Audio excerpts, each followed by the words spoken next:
The Ballon d'Or nominees are out, and the debate has begun. 30 names, one winner. But who really deserves it? These are the top 3 in my eyes. Before we start the debate, remember, UEFA says the award is based on 3 main criteria. 1, individual performances, how decisive they were. 2, team success. And 3, fair play. Let's start off with Lamineyamal. 21 goals, 26 assists, a domestic treble with Barcelona. He lit up the Champions League, yes, even against Inter Milan. He outplayed Dembele in the Nations League semifinal, and anyone that watched La Liga will tell you that the youngster was the most impressive attacking player in Spain. The only downside for the Spaniard is probably his stats weren't as high, and he didn't win the Champions. Now on to Dembele.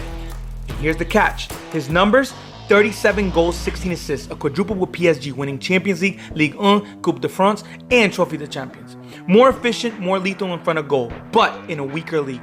No player was more productive than him in 2025. The only downside is exactly that. He wasn't incredible the whole season. People easily forget that PSG were almost eliminated from the Champions League in the league phase. Lastly, Raphinha. The Brazilian had 39 goals and 25 assists, a vital piece in Barca's treble-winning attack.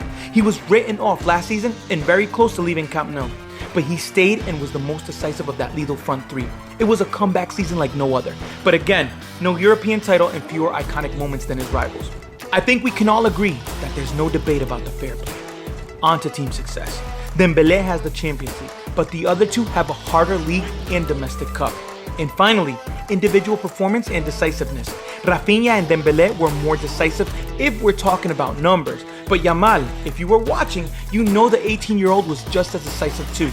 I think what may hurt Dembele is that his magnificent season didn't start until January. Individual performances, all of them had their moments. Dembele and Raphinha were more on the scoring side, while Lamineyamal was more of an aesthetically pleasing player to watch, create, and make runs. Dembele had the trophies, Yamal had the magic, Raphinha had the consistency. So, is it Dembele, the stat king in Paris, Yamal, the teenage phenom rewriting history, or Raphinha, Barca's secret weapon? Drop your pick this year. The Ballon d'Or isn't just an award, it's a debate for the ages.